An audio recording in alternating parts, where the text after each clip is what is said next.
Bismillahirrahmanirrahim. Assalamualaikum warahmatullahi wabarakatuh. Perkenalkan, nama saya Astuti dengan NIM 1904010039, program studi Ekonomi Syariah dari kelas Ekonomi Syariah 5E.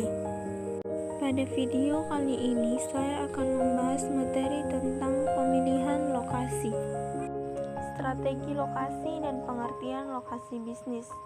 Masalah lokasi sangat mempengaruhi risiko dan keuntungan perusahaan secara keseluruhan. Misalnya, biaya pengangkutan bahan mentah yang masuk atau produk jadi yang keluar dari perusahaan dapat mencapai 1/4 dari harga jual produk. Selain itu, lokasi juga dapat mempengaruhi biaya pajak, upah, biaya bahan baku, dan sewa. Keputusan mengenai lokasi harus diambil perusahaan sesekali saja, biasanya karena permintaan yang telah melebihi kapasitas pabrik yang ada atau karena perubahan produktivitas tenaga kerja, perubahan nilai tukar, biaya-biaya, dan sikap masyarakat setempat. Pilihan-pilihan dalam lokasi meliputi tidak pindah tetapi memperluas fasilitas yang ada, mempertahankan lokasi sekarang dan menambahkan fasilitas lain di tempat lain, atau menutup fasilitas yang ada atau pindah ke lokasi lain. Keputusan lokasi bergantung pada jenis bisnis. Untuk keputusan lokasi industri, strategi yang digunakan biasanya adalah strategi untuk meminimalkan biaya. Meski inovasi dan kreativitas juga penting. Untuk bisnis eceran dan jasa profesi, strategi yang digunakan difokuskan pada memaksimalkan pendapatan. Walaupun demikian, strategi lokasi pemilihan gudang bisa ditentukan oleh biaya serta kecepatan pengiriman. Tujuan strategi lokasi adalah memaksimalkan manfaat lokasi bagi perusahaan. Lokasi dan biaya. Karena lokasi mempengaruhi biaya dan menentukan penghasilan, lokasi sepenuhnya memiliki kekuatan untuk membuat atau menghancurkan strategi bisnis perusahaan. Keputusan lokasi yang berdasarkan pada strategi biaya rendah atau low cost membutuhkan pertimbangan yang cermat. Ketika manajemen telah memutuskan untuk beroperasi di satu lokasi tertentu, banyak biaya yang menjadi tetap dan sulit dikurangi. Oleh karena itu, kerja keras yang dilakukan manajemen untuk menetapkan lokasi fasilitas yang optimal merupakan investasi yang baik. Selanjutnya yaitu lokasi dan inovasi. Saat kreativitas, inovasi, dan investasi lead bank bersifat penting bagi strategi operasi, maka fokus kriteria lokasi dapat berubah, yang dari awalnya berfokus pada biaya menjadi berfokus pada inovasi. Ada 4 sifat yang mempengaruhi inovasi dan daya saing. Yang pertama yaitu adanya input berkualitas tinggi dan spesifik seperti kemampuan ilmiah dan teknik. Yang kedua yaitu lingkungan yang kondusif bagi investasi dan persaingan lokal yang ketat. Yang ketiga yaitu tekanan dan wawasan yang didapat dari pasar lokal yang berpengalaman. Dan yang keempat yaitu adanya industri lokal yang saling terhubung dan mendukung. Pengertian bisnis. Bisnis adalah usaha menjual barang atau jasa yang dilakukan oleh perorangan, sekelompok orang atau organisasi kepada konsumen atau masyarakat, dengan tujuan utamanya adalah memperoleh keuntungan atau laba atau profit. Selain itu, pengertian bisnis menurut Profesor L.R. Dixie bahwa pengertian bisnis adalah suatu bentuk aktivitas yang utamanya bertujuan memperoleh keuntungan bagi yang mengusahakan atau yang berkepentingan dalam terjadinya aktivitas tersebut. Sehingga dapat disimpulkan bahwa pengertian bisnis adalah kegiatan atau bentuk aktivitas penjualan barang dan jasa yang bertujuan untuk mencari atau memperoleh keuntungan kepada pihak yang berusaha, yang berlangsung secara terus-menerus selama masih memberikan keuntungan atau profit. Dalam hal ini, profit adalah perbedaan revenue dan cost. Revenue adalah perkalian antara output dengan harganya. Dan cost adalah perkalian antara input dengan harganya. Semakin besar perbedaan tersebut, bisnis semakin menguntungkan. Kondisi keuntungan yang ideal adalah jika revenue makin meningkat sampai maksimal dan saat yang sama cost makin menurun semakin minimal.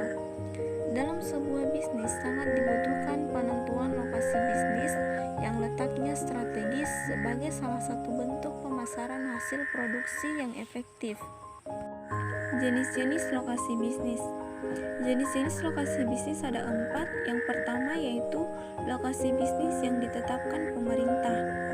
Lokasi ini sudah ditetapkan dan tidak bisa seenaknya membangun bisnis di luar lokasi yang telah ditentukan, di mana para pemilik modal mendirikan bisnis dan mengambil lokasi yang sudah ditetapkan pemerintah, karena dalam kawasan yang ditetapkan tersebut mungkin sudah dibangun sarana listrik, komunikasi, dan tempat pembuangan limbah sehingga tidak membahayakan lingkungan. Contohnya seperti kawasan industri Cikarang, Pulau Gadung, dan lain sebagainya. Dan yang kedua yaitu lokasi bisnis yang mengikuti sejarah. Lokasi bisnis yang dipilih biasanya memiliki nilai sejarah tertentu yang dapat memberikan pengaruh pada kegiatan bisnis. Misalnya seperti membangun bisnis udang di Cirebon yang merupakan kota udang, atau membangun bisnis pendidikan di Yogyakarta yang telah terkenal sebagai kota pelajar. Yang ketiga yaitu lokasi bisnis yang mengikuti kondisi alam. Lokasi yang tidak bisa dipilih-pilih karena sudah dipilihkan oleh alam, seperti tambang emas di Cikotok, tambang aspal di Buton, tambang gas alam di Bontang, Kalimantan Timur, dan lain sebagainya. Dan yang keempat yaitu lokasi bisnis yang mengikuti faktor-faktor ekonomi. Lokasi bisnis jenis ini pemilihannya dipengaruhi oleh banyak faktor ekonomi seperti faktor ketersediaan tenaga kerja, faktor kedekatan dengan pasar, faktor ketersediaan bahan baku, dan lain-lain. Nah, selanjutnya yaitu metode-metode penentuan lokasi. Di dalam dunia berwirausaha, banyak faktor yang bisa menentukan berhasil atau tidaknya serta lancar tidaknya usaha tersebut. Di dalam dunia marketing dikenal dengan istilah 4P, yaitu produk, price, place, and promotion. Dari keempat faktor tersebut harus dilakukan analisis dengan cermat dan tepat agar ke depan usaha yang dijalankan bisa tumbuh dan berkembang dan sesuai dengan apa yang diharapkan. Terdapat 4 metode yang digunakan untuk menyelesaikan masalah lokasi, yaitu yang pertama dengan metode pemeringkatan faktor. Terdapat banyak faktor kualitatif maupun kuantitatif yang harus dipertimbangkan dalam memilih suatu lokasi. Beberapa dari faktor-faktor ini lebih penting dari yang lain sehingga manajer dapat menggunakan bobot untuk membuat proses pengambilan keputusan menjadi lebih objektif. Metode pemeringkatan faktor sering digunakan karena mencakup variasi faktor yang sangat luas, mulai dari pendidikan, rekreasi, sampai keahlian tenaga kerja. Metode pemeringkatan faktor mempunyai 6 tahap. Tahap yang pertama yaitu mengembangkan daftar faktor-faktor terkait. Yang kedua yaitu menetapkan bobot pada setiap faktor untuk mencerminkan seberapa jauh faktor itu penting bagi pencapaian tujuan perusahaan. Tahapan yang ketiga yaitu mengembangkan suatu skala untuk setiap faktor, misalnya 1 sampai 10 atau 1 sampai 100 poin. Tahapan yang keempat yaitu meminta manajer menentukan skor setiap lokasi untuk setiap faktor dengan menggunakan skala yang telah dikembangkan pada tahap ketiga. Nah, tahapan yang kelima yaitu mengalihkan skor itu dengan bobot dari setiap faktor dan menentukan jumlah total untuk setiap lokasi. Dan tahapan yang keenam yaitu membuat rekomendasi yang didasarkan pada skor laba maksimal dan dengan juga mempertimbangkan hasil dari pendekatan kuantitatif. Jika sebuah keputusan bersifat sensitif terhadap perubahan-perubahan kecil, maka analisis lebih lanjut mengenai pembobotan atau penilaiannya mungkin perlu dilakukan. Sebagai alternatif lain, manajemen dapat menyimpulkan faktor tidak nyata bukan merupakan kriteria yang tepat sebagai dasar pengambilan keputusan lokasi. Oleh karena itu, manajer menempatkan bobot utama pada aspek keputusan yang lebih kuantitatif. Yang kedua yaitu analisis titik impas lokasi. Analisis titik impas lokasi merupakan penggunaan analisis biaya, volume produksi untuk analisis titik untuk membuat suatu perbandingan ekonomis terhadap alternatif lokasi dengan mengidentifikasi biaya variabel dan biaya tetap serta membuat grafik kedua biaya ini untuk setiap lokasi. Kita dapat menentukan alternatif mana yang biayanya paling rendah. Analisis titik impas lokasi dapat dilakukan secara matematik atau secara grafik. Pendekatan grafiknya mempunyai keuntungan dengan memberikan kisaran jumlah setiap lokasi dapat dipilih. 3 tahap dalam analisis titik impas yaitu: tahapan yang pertama, tentukan biaya tetap dan biaya variabel untuk setiap lokasi. Tahapan yang kedua yaitu plot biaya untuk setiap lokasi dengan biaya pada garis vertikal dan volume produksi tahunan pada garis horizontal di grafik itu. Dan tahapan yang ketiga yaitu pilih lokasi yang biaya totalnya paling rendah untuk setiap volume produksi yang diinginkan. Nah, yang ketiga yaitu metode pusat gravitasi. Metode pusat gravitasi merupakan teknik matematis yang digunakan untuk menentukan lokasi pusat distribusi yang akan meminimalkan biaya distribusi. Metode ini memperhitungkan jarak lokasi pasar, jumlah barang yang akan dikirim ke pasar tersebut, dan biaya pengiriman guna menemukan lokasi terbaik untuk sebuah pusat distribusi. Langkah pertama dalam metode gravitasi adalah menempatkan lokasi pada suatu sistem koordinat. Titik asal sistem koordinat dan skala yang digunakan keduanya memiliki sifat berubah-ubah selama jarak relatif atau antar lokasi dinyatakan secara tepat. Hal ini dapat dikerjakan dengan mudah dengan menempatkan titik-titik pada peta biasa. Metode ini mengasumsikan biaya secara langsung berimbang pada jarak dan jumlah yang dikirim. Lokasi yang ideal adalah lokasi yang meminimalkan jarak berbobot antara gudang dan toko ecerannya, di mana pembobotan jarak dilakukan sesuai dengan jumlah kontainer yang dikirim. Nah, yang keempat yaitu model transportasi. Tujuan dari model transportasi adalah untuk menetapkan pola pengiriman terbaik dari beberapa titik penawaran atau pasokan atau sumber ke beberapa titik permintaan atau tujuan agar dapat meminimalkan produksi total dan biaya transportasi. Setiap perusahaan dengan jaringan titik penawaran permintaan menghadapi masalah yang sama. Sebagai contoh, jaringan pasokan atau penawaran Volkswagen yang kompleks. VW Meksiko mengirimkan hasil rakitan ke Brasil, sementara VW Meksiko sendiri menerima suku cadang dan hasil rakitan dari kantor pusatnya di Jerman. Walaupun teknik pemrograman linear dapat digunakan untuk menyelesaikan jenis masalah ini, telah dikembangkan algoritma bertujuan khusus yang lebih efisien untuk aplikasi transportasi. Model transportasi memberikan solusi awal yang pantas, kemudian perbaikan bertahap dilakukan hingga solusi optimal dicapai. Nah, selanjutnya yaitu faktor-faktor yang mempengaruhi keputusan lokasi. Menentukan lokasi operasional untuk perusahaan yang telah menempatkan usahanya secara internasional adalah tidak sederhana. Keputusan lokasi sudah keluar melebihi batas negara.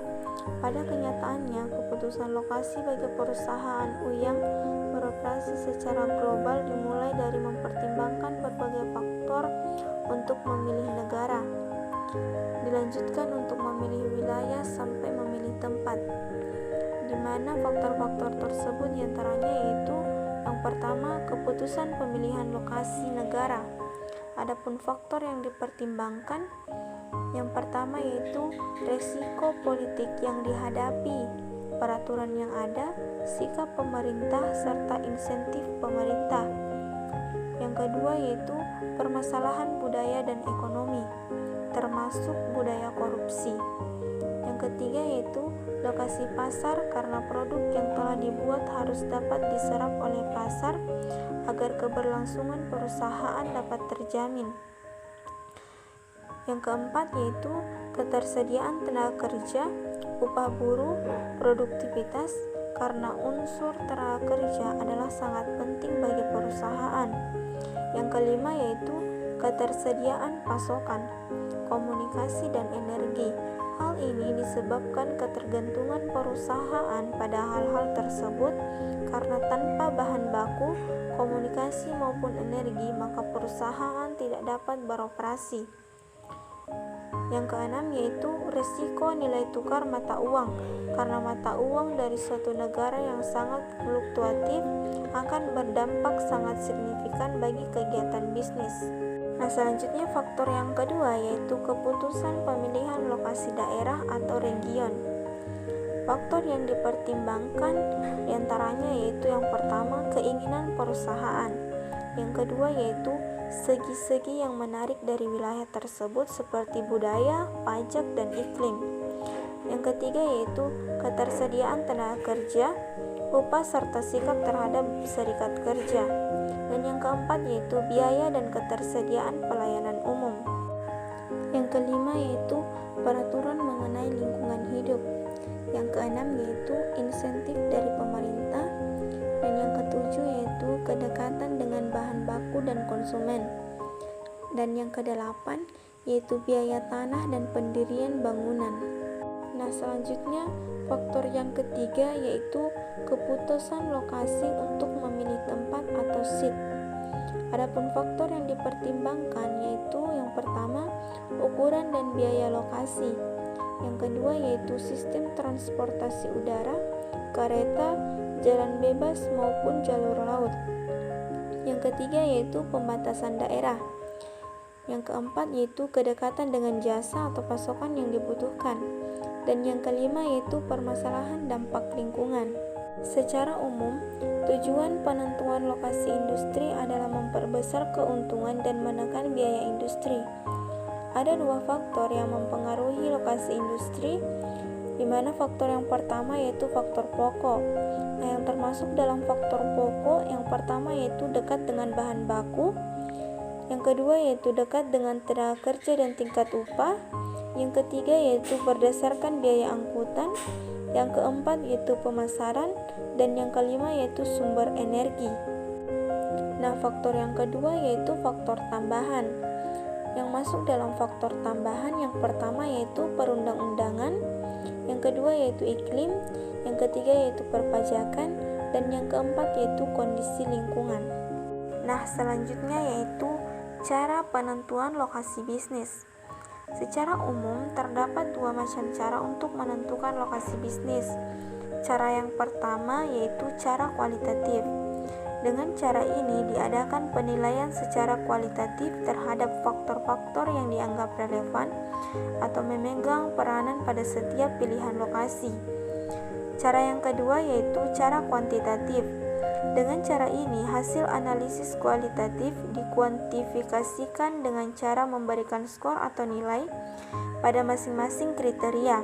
Sedangkan menurut teori Alfred Weber, dalam teorinya mengemukakan ada dua faktor yang mempengaruhi penetapan lokasi bisnis, yaitu yang pertama biaya pengangkutan, yang kedua yaitu biaya tenaga kerja.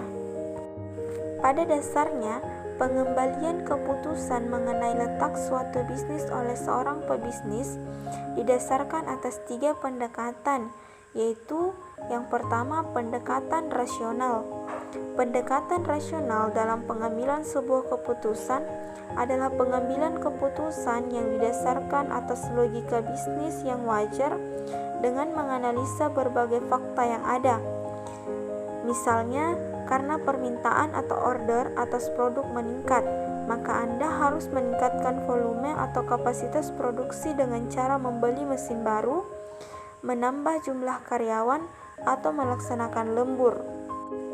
Pendekatan rasional ini juga didasarkan atas pertimbangan teoritis.